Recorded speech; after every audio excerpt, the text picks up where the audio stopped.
The air in the press junket was stale with the scent of cheap champagne and desperation. Leo Sterling, a name synonymous with box office gold, sat on a velvet armchair, the picture of bored perfection. Across the room, Ethan Hayes shifted under the glare of the lights, a nobody influencer who'd somehow landed a spot on America's most popular dating reality show, Heartbreak Villa. They hadn't spoken in 5 years, not since the night of their high school graduation, a night Ethan had spent trying to erase from his memory. A reporter aimed a microphone at Leo, her voice saccharine. She asked him what he expected from the show. Leo's gaze drifted past her, landing on Ethan for a fraction of a second, a flicker of something cold and sharp in his eyes. A humorless smile touched his lips as he replied that a show willing to cast just anyone held very little promise for him. The comment hung in the air, a deliberate public humiliation. The temperature in the room seemed to drop, and the unspoken decade of animosity between them became the new, unspoken headline. The internet exploded with derision for the no-name influencer who dared to share the screen with an icon. Back in the sterile quiet of his hotel room, Ethan got the call. The network was considering replacing him. His agent, Quinn, was practically screaming through the phone, demanding to know what kind of blood feud he had with Leo Sterling to warrant such a public execution. It was Leo who had whispered to Brands to drop him, Leo who had just sliced him open in front of the press. Ethan took a long drag from his cigarette and explained it was a small thing. Something that had made Leo cry once, and that Leo was the type to remember an insult for 1,000 years. He admitted he might have pinned him down, might have slept next to him after. Quinn was stunned, then urged him to apologize, to smooth things over with the now powerful actor. But Ethan refused. He would never apologize for that night. Crushing Leo had cost him, too. A fever had consumed him for days afterward. He hung up, adamant. The next day, filming began. Ethan was only there because his replacement had gotten into a car accident on the way to the set. The first segment was the devotion ceremony, where contestants wrote the name of their initial interest. Ethan, sleep-deprived from a night of video games, was barely conscious when a text from Quinn buzzed in his pocket.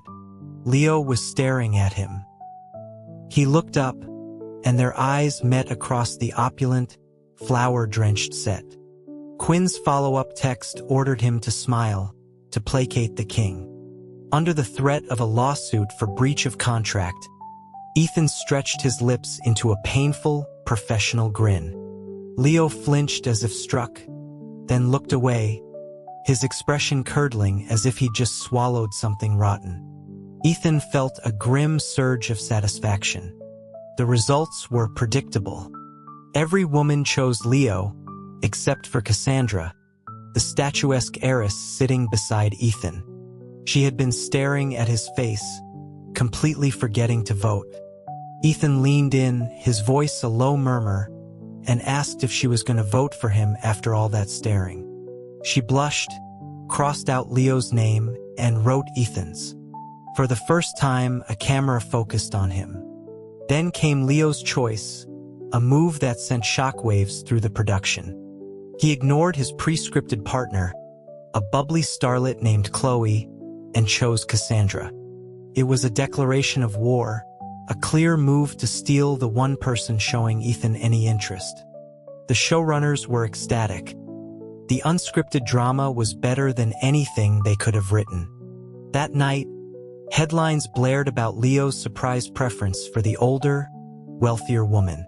No one knew the truth. That evening, Ethan found himself pinned against his hotel room door, Leo's body a rigid wall against his, the pressure on his lower back making him feel as though his spine might snap. A few days later, the producers, sensing a goldmine of conflict, designed a game of truth or dare with heart rate monitors. They placed Ethan, Leo, Chloe, and Cassandra in the center of the room. The host asked Leo about his first kiss. After a long, tense silence, his eyes fixed on Ethan, he said he was 19. The live comments went wild with speculation about the lucky girl. The host pressed for more details about her. Leo took a slow breath and corrected him. His first kiss, he said, had been with someone who was 17, but it was just after midnight on their 18th birthday. A wave of romantic sighs went through the audience. A pure-hearted star giving a girl her first kiss as a birthday present. Only Ethan felt the world tilt. His 18th birthday, the cheap whiskey on his breath, the desperate, angry press of his lips against Leo's. His heart rate monitor began to shriek, the number skyrocketing. He looked up to see Leo watching him, a ghost of a smile playing on his lips. Then it was Ethan's turn. He chose dare, terrified of a question that might expose his side of that night. The dare was to kiss another contestant, and the name he drew from the bowl was Leo. Collective gasp. Chloe and Cassandra protested that it was absurd. Two men couldn't kiss on a dating show. The director feigned surprise and innocence, insisting that since it was a live broadcast, they couldn't back down now. Ethan walked toward Leo, whose face was a mask of refusal. He leaned in close, hissing under his breath that they could fake it, that Leo just needed to cooperate. But Leo shot up from his seat, stumbling, nearly falling. Ethan reflexively reached out, his hand landing on Leo's waist to steady him. The touch was electric. Leo's face went dark. He ripped off his heart rate monitor and stalked off the set, leaving a stunned silence in his wake. He refused to film for the next 3 days, citing a sudden illness. The crew whispered it was a psychological issue, a deep-seated trauma that Ethan's dare had triggered. Ethan found it all ridiculously dramatic. Then his mother showed up at his hotel. He tried to turn her away, knowing she only ever appeared when she needed money for her gambling debts.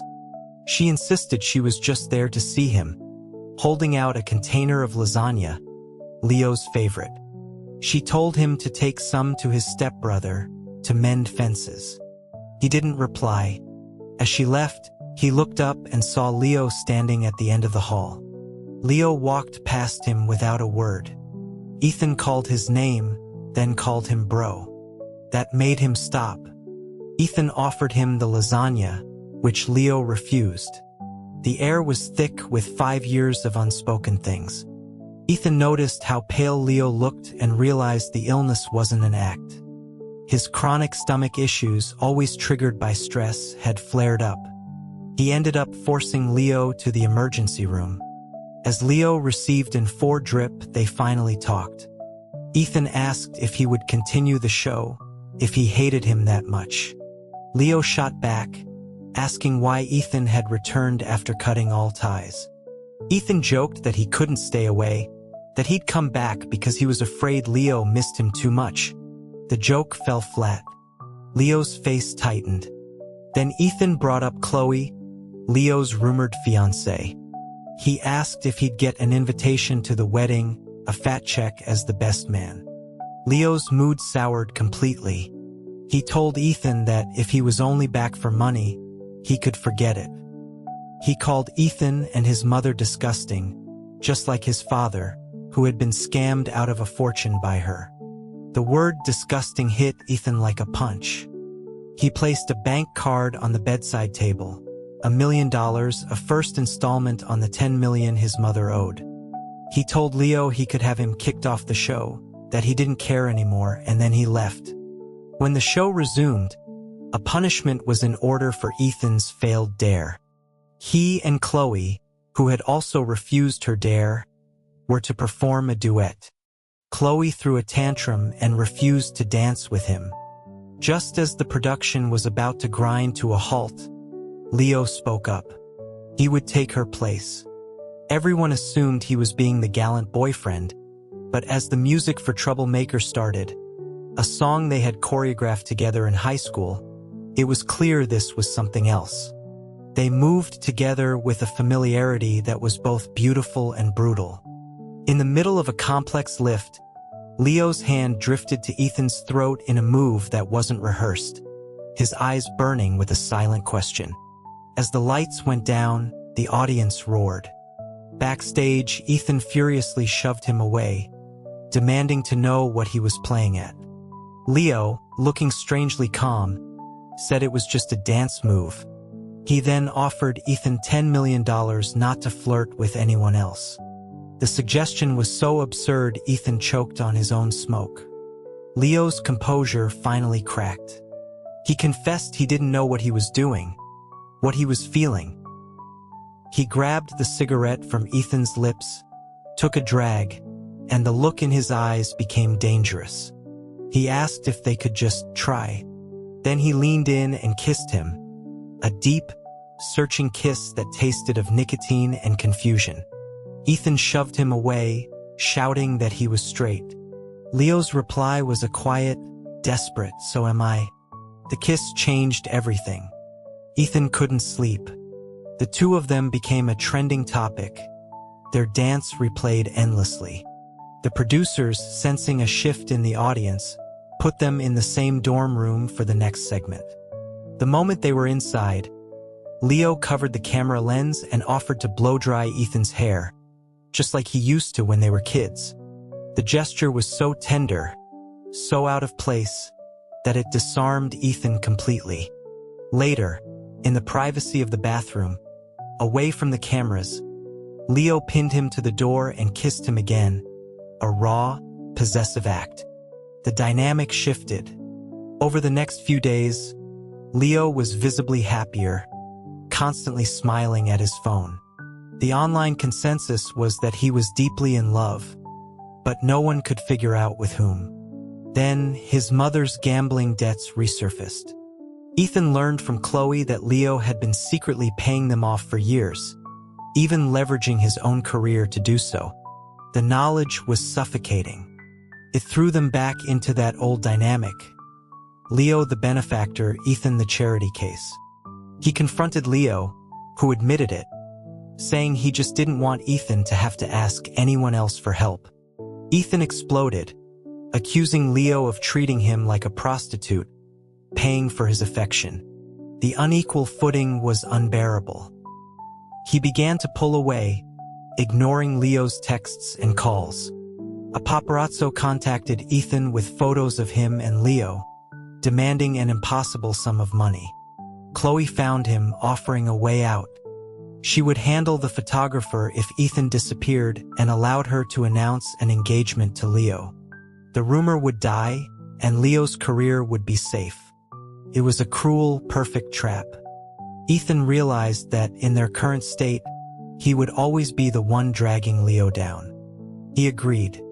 He invited Leo to his small apartment, a place they'd never been seen together. He let Leo hold him, let him whisper promises of a future together, and then, the next morning, he ended it. He told Leo he was bored, that it was just a game. He watched Leo's face crumble, watched the hurt morph into cold fury, and didn't stop him as he stormed out. For 2 years, Ethan vanished. He threw himself into a grueling training program for a new idol group, sleeping 3 hours a night, pushing his body to its breaking point. He emerged for the final competition, leaner, harder, and a star in his own right. The head judge for the final round was Leo. He looked more mature, but there was a permanent weariness in his eyes. He was cold, professional, and gave Ethan the lowest scores of the night. Later, Ethan heard from his teammates that Leo suffered from severe insomnia, that he'd alienated his family and narrowed his career options after cryptically admitting at an awards show that the person he loved wasn't a girl. The night of the final performance, Ethan was sabotaged. His partner, a boy he'd gotten into a fistfight with the night before for making homophobic jokes about Leo, backed out at the last minute. With no partner, Ethan's dream was about to collapse. Desperate, he proposed a radical idea to the producers. He would dance with a 3D holographic projection of himself. On stage, the two Ethans moved in perfect, haunting synchrony. One real, one ethereal, a physical manifestation of his inner war. As the music faded, he stood in the spotlight, looked directly at the judges' table where Leo sat, and mouthed 3 silent words. Backstage, Leo cornered him. He demanded to know what Ethan had said. He reminded him that they'd learned to read lips as kids to pass insults in class. The lie died on Ethan's tongue. All the pain and anger of the past 2 years poured out of Leo. He accused Ethan of playing with him, of pulling him back in every time he was about to move on. Ethan finally broke, admitting he hadn't slept either, that Leo's face haunted his every waking moment. The confession hung between them, raw and undeniable. Leo's anger melted away, replaced by a desperate need. He kissed him, not with confusion, but with the certainty of a man who had been starved for years. Ethan won the competition. The clip of his final dance with the 3-mouthed words, "I love you," superimposed by fans, went viral. He debuted as the leader of the new hottest boy band in the country. He took his first paycheck, a multi-million-dollar endorsement deal, and tried to pay Leo back. Leo simply took the bank card and said it was enough to cover a lifetime. He told Ethan he wasn't letting him go again. Leo quietly had the paparazzo who had blackmailed them arrested for extortion. He quit acting, taking over his family's corporation and turning it into a global powerhouse. He became the silent force behind Ethan's record label, giving him the freedom to create without compromise. Their fans, fiercely protective, built an elaborate narrative of a platonic bromance, shutting down any rumor that hinted at more. On Ethan's 26th birthday, Leo filled his hotel room with 8 cakes, one for every birthday he had missed. As Ethan looked at the man who had been his rival, his stepbrother, his secret, and his downfall, Leo slid a simple silver band onto his finger. He confessed that he'd only ever entered show business to find Ethan again. Now that he didn't need the spotlight anymore. He just needed him. In the quiet of the room, surrounded by cakes and the promise of a future they would build on their own terms, Ethan pulled him close. The world outside could believe what it wanted. Here they were finally home,